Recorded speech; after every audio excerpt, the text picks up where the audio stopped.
Good evening, Lowdown Nation. Here we are with another installment of the Lowdown with Matt. This, my friends, is episode 14. And tonight, it is my distinct pleasure to have with me Jade, who is the bassist for Atlanta's own Bible Belt Massacre. And without any further ado, I'm going to go ahead and bring Jade in and we will get started. Hey, Jade. How are you this evening? I'm good. How are you, Matt? I am doing great. I'm doing absolutely great. We had a good short conversation before we went live, and found out a little bit about what's going on. But we'll go ahead and just kind of get started with the first and most obvious question. Jade, how long have you been playing bass? Before I started playing bass seriously, I was a lead guitarist and rhythm guitarist. Mm-hmm. I played a few acoustic live shows and stuff like that, so I really didn't pay that much attention to bass. But I ended up buying one just in case I needed it for a show or something, just to have in my collection, because it's always good to have more than you need. Um, Absolutely. I learned a couple of things on it just to know it, just in case. But I never took it seriously until I did get the opportunity to join this band as a bassist. And I was like, well, I have one. And they were like, cool. you know, what can you do? And I came up with some stuff, and I've really liked taking on bass. So it's really been a easy transition from playing guitar to going into bass. I really enjoy it. Very cool. Very cool.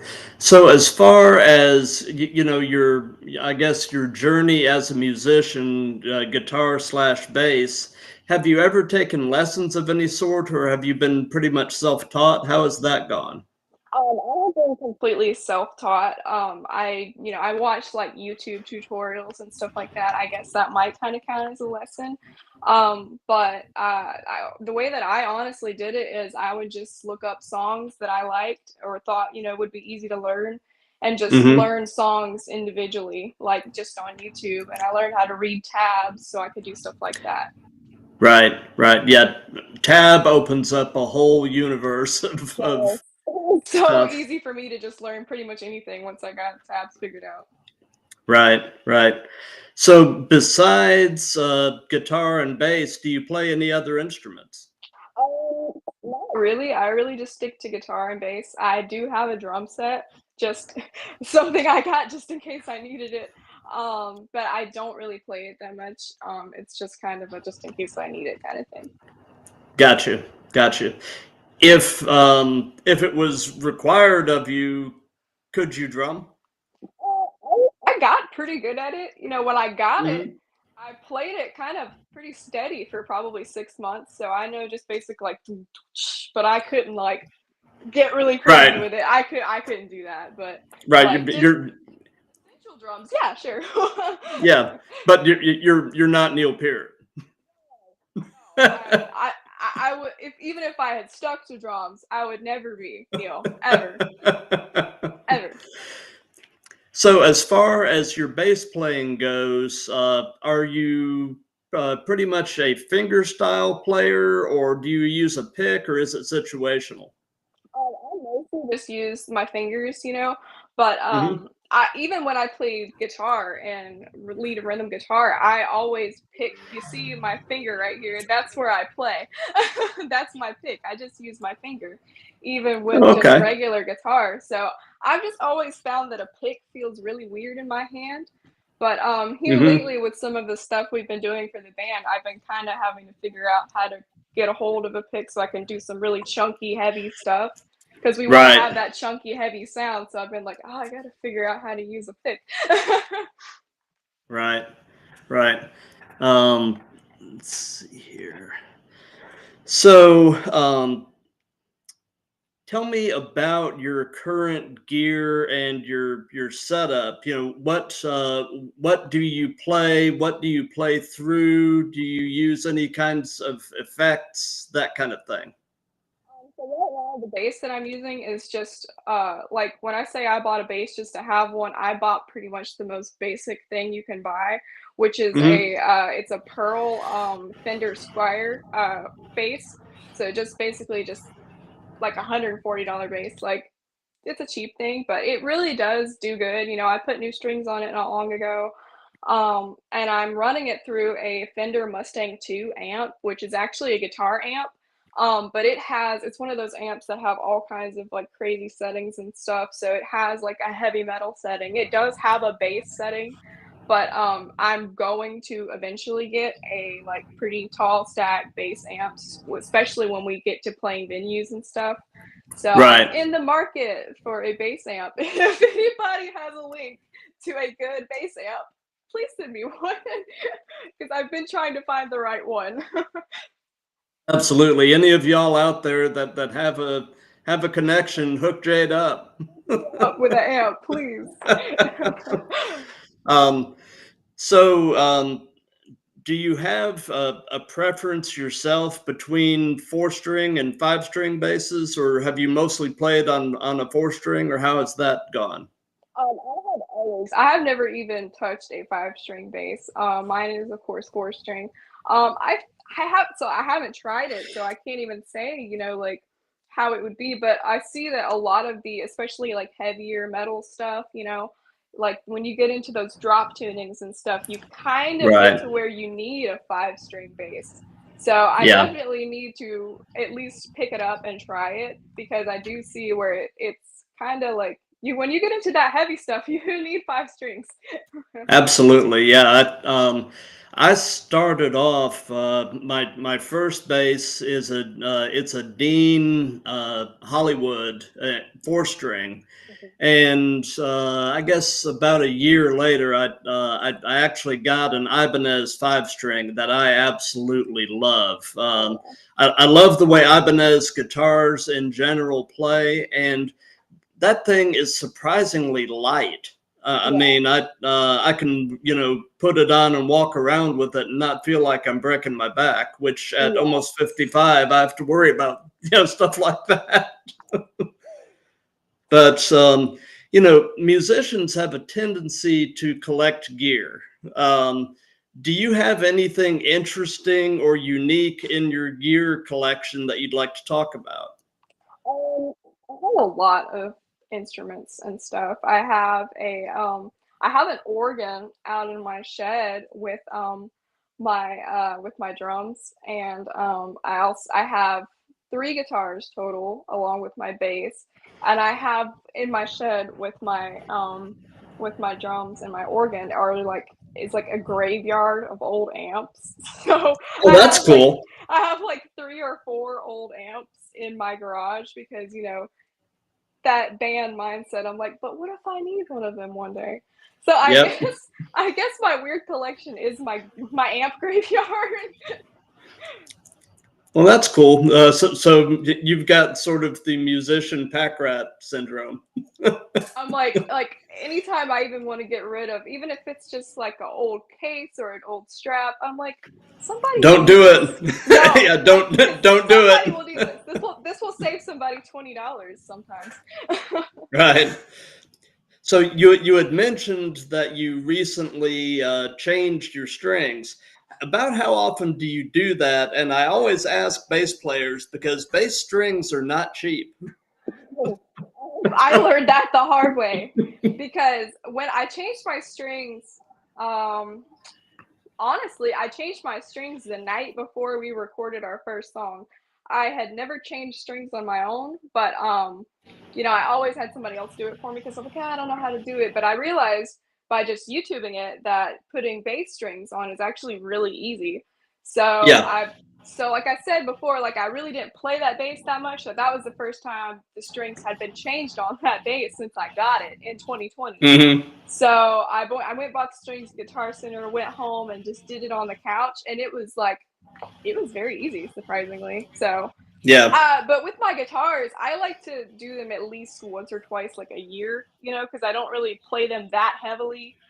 But I Right. do it. I like to have them, because I can really feel the difference sometimes with the strings. Oh yeah, and I mean, it will you will end up with dead spots Yes. and that kind of thing, if you let them go for too long. But like I said, you practically have to take out a second mortgage to buy new to buy new strings. So Yeah, the Guitar Center guy was when I was asking about because I'm trying to get that deep chunky sound. I had my guitarist gave me like the exact strings that I needed, the right gauges and stuff. So I got mhm. help from the Guitar Center guy. I was like, I need this and I need this exactly. And he's like, okay, you can buy this pack that's $70 that will last you like 2 years, or you can buy this $30 one that you might have to change. And I was like, I'll just take the $30 one for Yeah. now. So I'll pay for that later, but $70 is woo. Well, just wait until you get that Bible Belt Massacre money start coming Yeah, in. when it starts coming in, I'm gonna buy a life supply for real.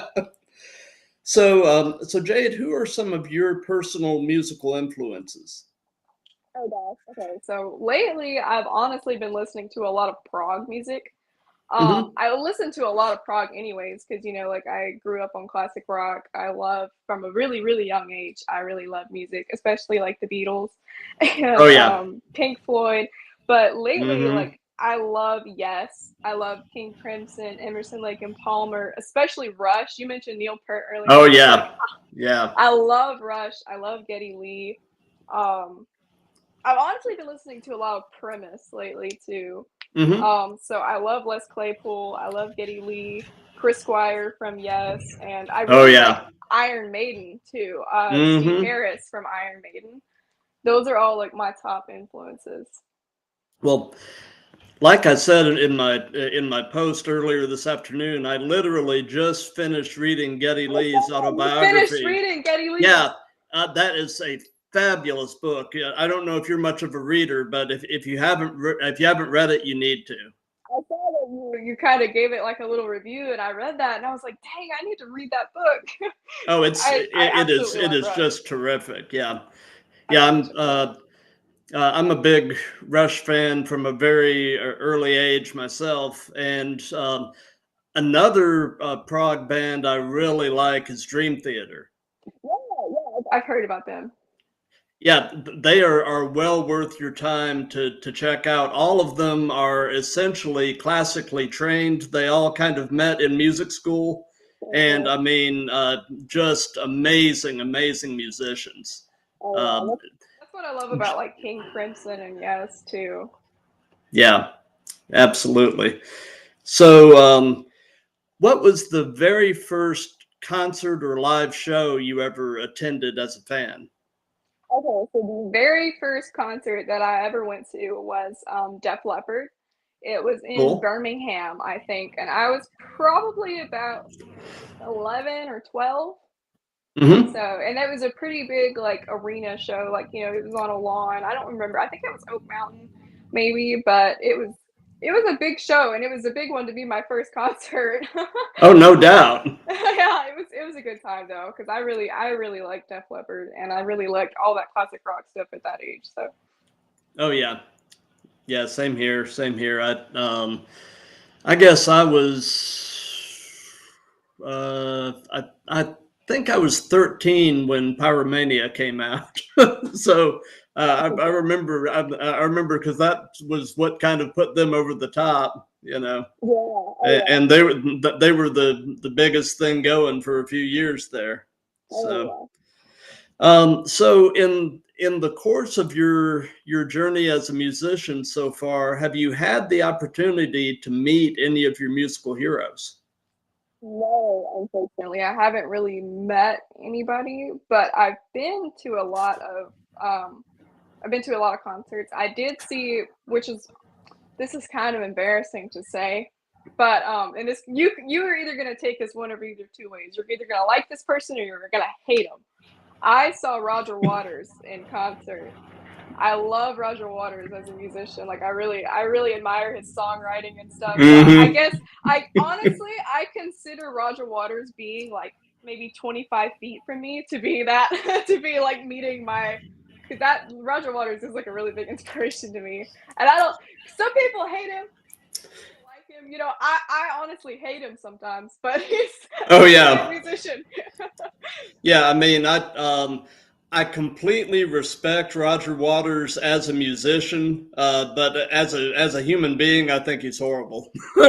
Just being perfectly honest. I mean, He's a pretty bad person sometimes, but it's like, dang, if you didn't make such good music, man. right, right. I mean, his bass work in Floyd was just brilliant. I mean, He's honestly kind of underrated because I mean, there's a few Pink Floyd songs that are like, oh, the bass on this is boring, but then you listen to like "Have a Cigar" and actually a mm-hmm. lot of the stuff he did on Animals. Oh yeah, I've really been listening way more than I normally did to his bass work on those albums. right, right. What I'm gonna do real quick is flip over to the Instagram tab and just see if anything's going on in the chat room over there, and see if anybody has any questions or comments yet. Let's see here. We've got a lot of people. Um, the folks from your band are in the chat, saying let's go and yo, and Yo, we've got a lot of people in there, and one of the guys from your band says a bassist changing strings is an unheard of story. oh my gosh, there's no song. So, moving on away from music, Jade, what are some of your personal hobbies and interests? My main career, right now, I'm actually a reporter. I'm a journalist, so Oh, I that's do. cool. Yeah, it's very weird to tell people that, like, oh, hey, I'm a reporter. So, I do a lot of photography. I do a lot of graphic design.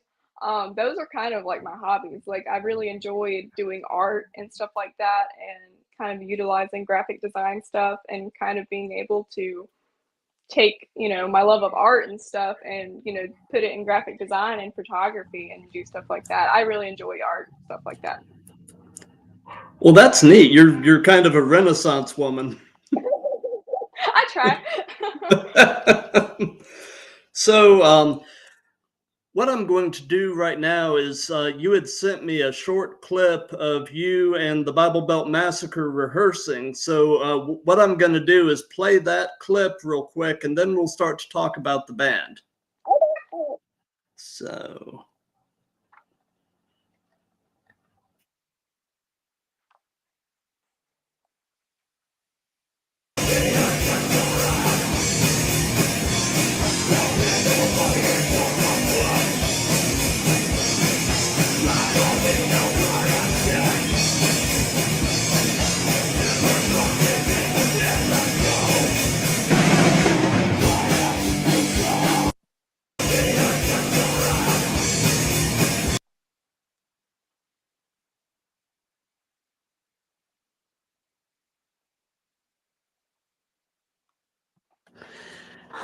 So, tell me about that particular clip. When was that filmed, and what was the story with that? Okay, so I do want to clarify that the person playing drums in that video is not who our drummer actually is now. Our drummer now is Harrison Carter, of course. But so Harrison wasn't there for that rehearsal because that was our very first. I think that was our very first time actually meeting each other as a band, Oh, if well, I that's remember cool. correctly. And that was when we were going to continue as something else. We're still gonna cover that song that's played in that clip. That was "Bite It You Scum" by Gigi Allen. And that's a really fun hype song. It's really simple, but it really like packs a punch. So I really like Mm-hmm. that song. We're gonna be covering that song when we start playing shows, which is gonna be very soon. So I really like that clip because that was like literally it was in my uncle's garage. It was a very fun first practice. That's very cool. I could tell you guys definitely had some energy and some chemistry together. So that was pretty neat. So tell me about the Bible Belt Massacre. You know, how long have you guys been together? How did the band form? Where did the name come from? Things like that. So we started in January, just about, I think. It was kind of the beginning of January. And what happened was our vocalist, Moloch's, his band Evil Intent, was a very, very huge local band. I don't know if you've ever heard of them, but like that's how I got into the local music scene. Was I actually went to an Evil Intent show that my uncle took me to, because my uncle is good friends with our vocalist. And so I went to an Evil Intent show, and I thought it was the coolest thing I'd ever seen in my life. And I remember just like being at that show and being like, dang, I kind of want to do this.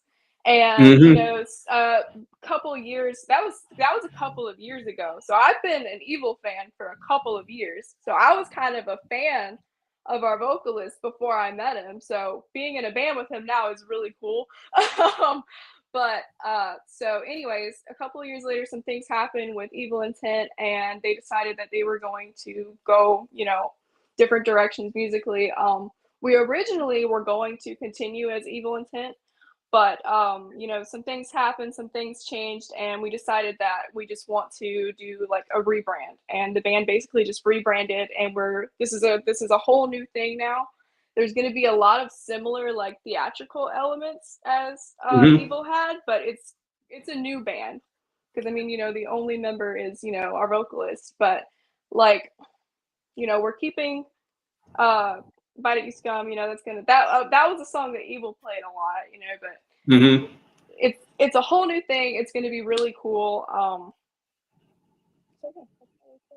Shelton, our vocalist, is the one that actually came up with the name, the Bible Belt Massacre, and it's totally.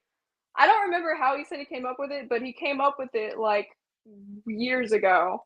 And I don't know if he's still Mm-hmm. watching it on Instagram. He could probably tell you in the chat. But so yeah, he gave that name to us, and we were like, "That's cool. We'll run with that." Very cool. Yeah, if you're hanging out in chat, definitely drop the answer in there, and we'll read it on the air in a little bit.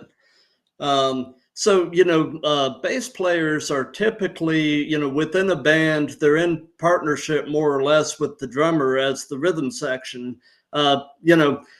You had told me beforehand that you guys are geographically kind of scattered, but Yeah. you can tell us about all that in a minute. But first, tell me about your relationship with the drummer and how you guys work together as the rhythm section. We work together really well. Harrison, was the last one of the band that I met, because he did come in later. Like I said, we had some changes and stuff. But so I've only been around Harrison a couple of times. But I really like him. Like I said, we all really just get along really good. We're all really good friends. So I mean, our partnership is really good. With being the rhythm section, I think we can play off each other pretty well. And we're both kind of relatable in the sense that I was a lead guitarist who became a bassist, and he in his other band is a vocalist and he's playing drums. So we're both kind of, sort of unfamiliar, but we're still, Right. pretty confident in what we can do. So we do kind of have that in common. Gotcha. Gotcha. So tell us about the geography issues that you guys have to deal with. So, I live in East Alabama. Like, I live maybe an hour, 45 minutes or so from the Georgia line. Everybody else in the band is located in Georgia.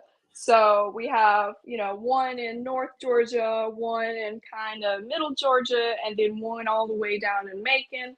So, we're kind of scattered, but we're honestly an average of about an hour and 45 minutes from each other at all times. So we've been kind of meeting up North Georgia. So that's kind of been our focal point, and I think it's been working pretty well. So it's a hurdle, but we all don't really mind the drive, and we're all taking this really seriously, so we make it work. Right. Right. That's awesome, though. Having that kind of dedication, both to the music and to each other, that you're willing to do all that. That's pretty neat. So, so tell me about the songwriting process within the band. Is there somebody who is the primary writer, or is it a collaborative thing? How has that gone?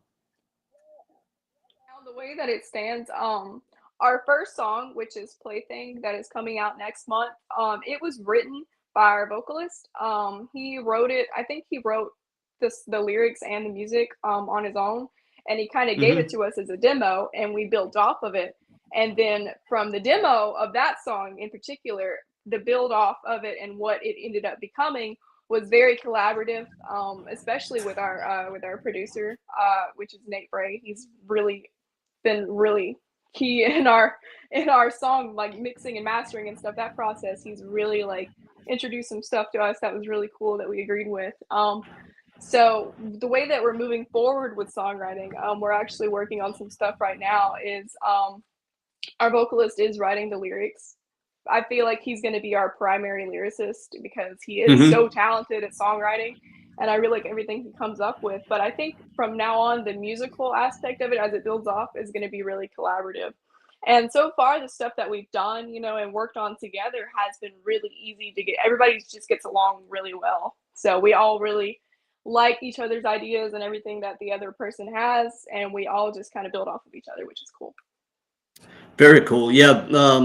The little preview snippet you guys have released of Plaything really sounds good. I can't wait to hear the whole thing. Yes, So I'm very happy with how the song has come out. I'm very happy with it. so I think I think I know the answer to this, but I always ask: uh, is the Bible Belt Massacre, I guess, anything approaching a full time thing? And it sounds like at this point, at least, it's not. And No, it's not. yeah, and you said that your day job is a reporter. What type of reporter are you? The assistant managing editor at a newspaper.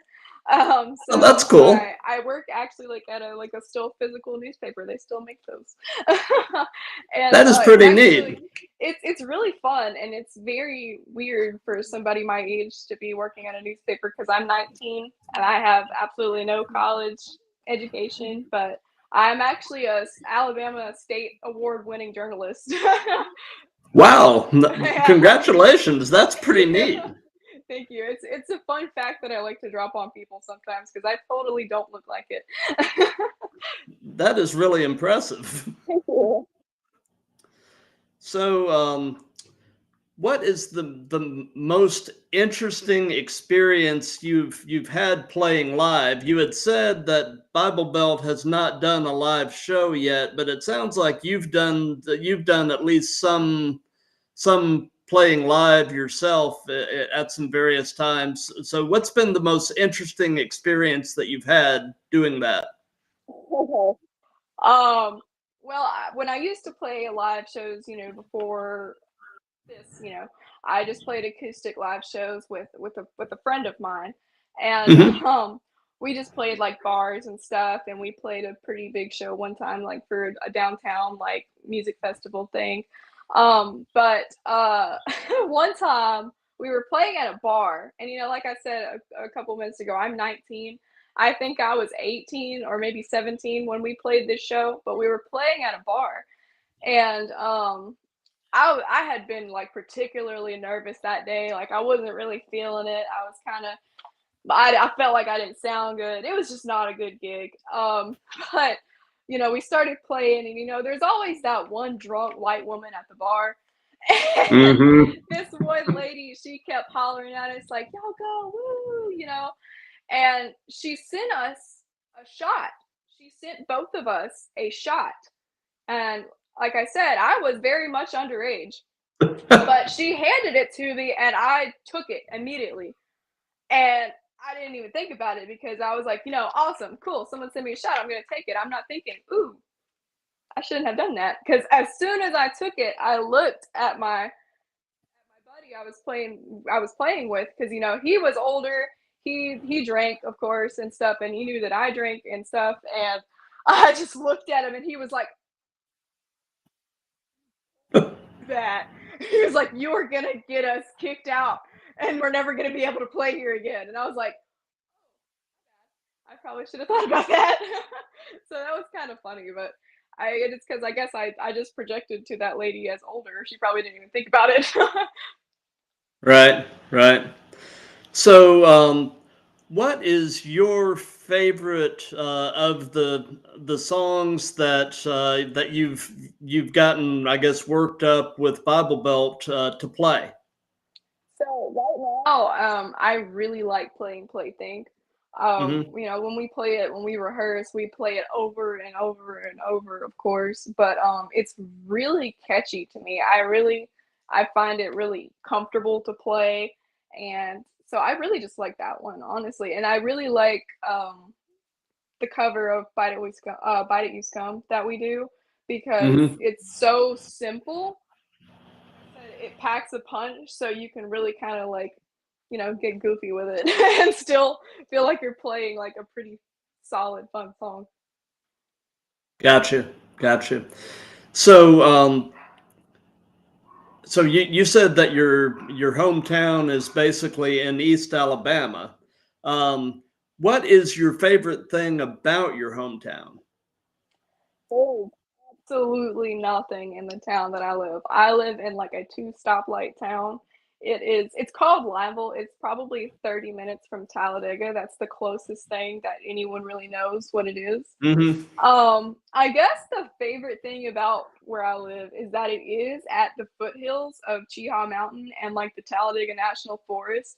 And it's really honestly a very beautiful area. I just don't really appreciate it that much because I'm there and I'm like, ah, this sucks. I hate it here. But it really is geographically very beautiful. Like I can see Cheehaw like on my way to work every morning, which is the highest point in Alabama. So it's really cool to be that close to that, but I don't really appreciate it as much as I should.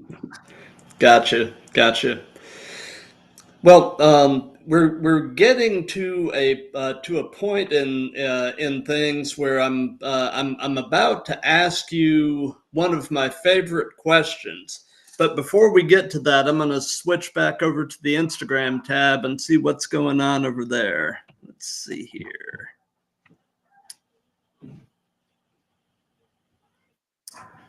Okay, so he said it sounds like a murder documentary and it's catchy. So cool band name. And oh, and JT from Death Blender, which is a band here in the Atlanta scene, is in the chat, and he says, "Yo, big crowd tonight." And we actually do have a ton of people in the Instagram chat, and it looks like there's possibly 13 people over on YouTube and some other places. So Half of that is my family. Hi. so anyway, the question I'm going to pose, and this is kind of funny because you know you're not that old yourself, but if you could give any advice now to your younger self, what would it be? To be weird. I, I spent a long time struggling with that. So, younger me, it's okay to be weird because you are. Just admit it. There is nothing wrong with being different. That's for sure. So and so, do you have any suggestions for any other up and coming bands to check out, or potentially to reach out to do one of these live chats? Okay, so I do want to plug our drummer. Like I said, our drummer Harrison is the vocalist of another band currently. He is the vocalist of Buried Within, Okay. which is another Atlanta band. They're doing really good. They're playing the Masquerade in Oh, Atlanta. nice. Yeah, right. It's good. They're opening, I think, for some pretty awesome big bands. Um, So I would like to plug them, and if you want to check out their bassist, his name is Mason. He's pretty good. Buried Within is pretty good.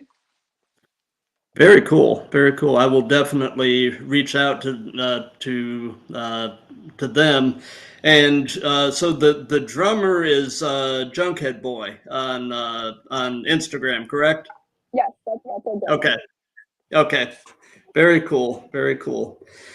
So something else that we've done in all of these that's really been a lot of fun is each person that I have on gets to pose a question for the next person in the hot seat.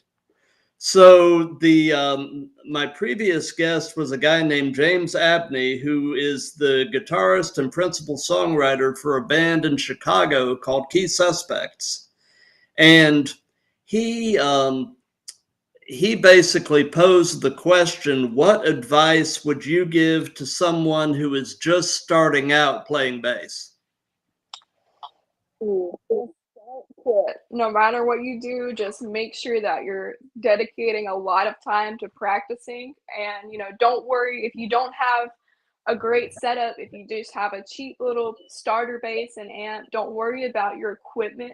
Just worry about what you can learn and what you can do with it. Just focus on learning and mastering it before you start worrying about equipment and spending money on stuff. Absolutely, absolutely. Those are some wise words. So, and since this is a series, is there a question that you would like to ask the next person in the hot seat, who is actually this coming Monday? I've got a guy named Sweeze who is the bass player for a band up in Charlotte called Forever May Fall. So he's going to be my next guest. So do you have a question that you'd like to ask Sweeze?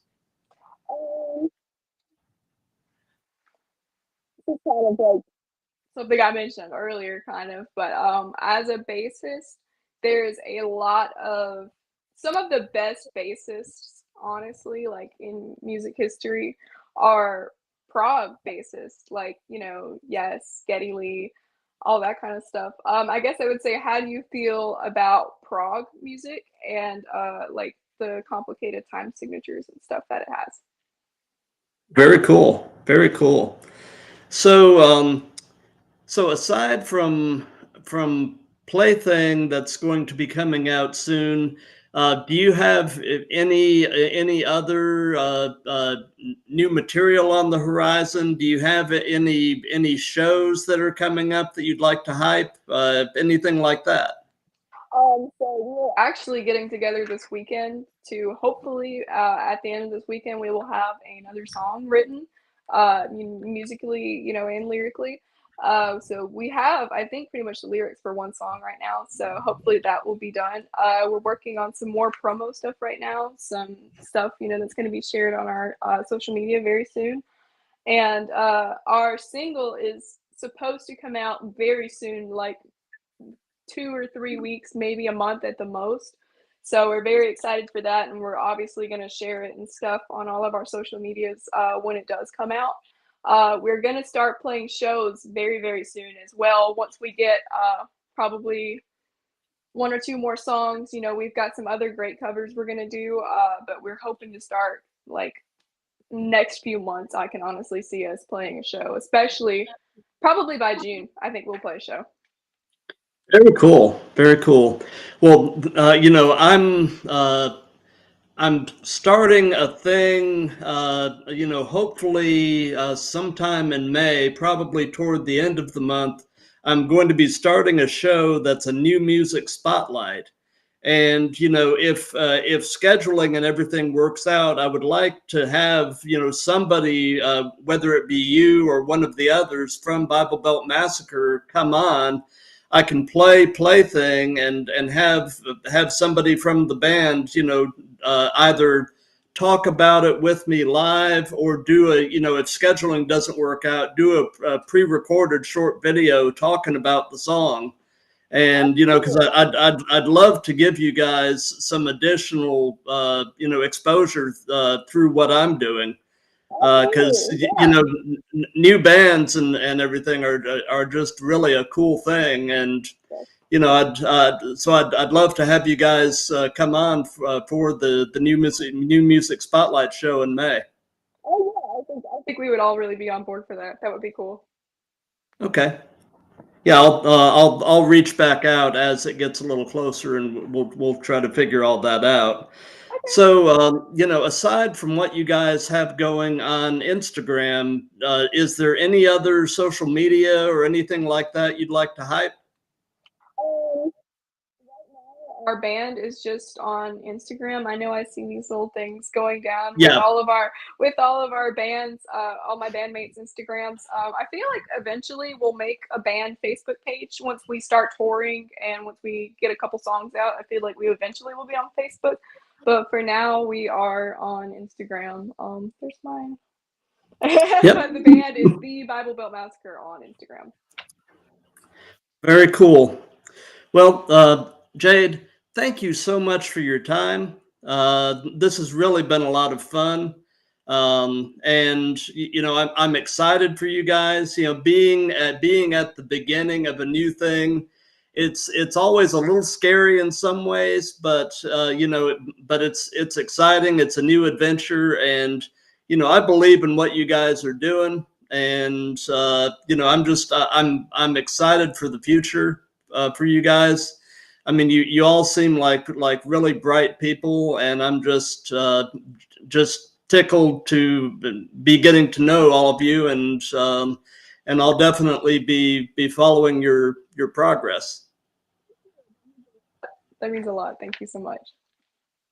Well, anyway, those of you that have been watching live, thank you. As always, you know, if you like what we're doing here, spread the word, you know, give us a follow, leave comments, all that good stuff. And like I said, I'll be back live again Monday night at 8 p.m. Eastern with Sweeze from Forever May Fall. Should be another great conversation. This will be out in podcast format probably later this weekend. You know, on all of your podcast platforms, and there'll be an edited version of this with titles up on YouTube probably tomorrow. And I'll be breaking this into probably 2 to 3 segments and reposting it on Instagram. So all of that will be available soon. But anyway, thank you guys for those of you that are watching live. For those of you that are watching in replays, thank you as well. And have a safe and blessed rest of your weekend. And we'll go ahead and say goodnight. Thank you.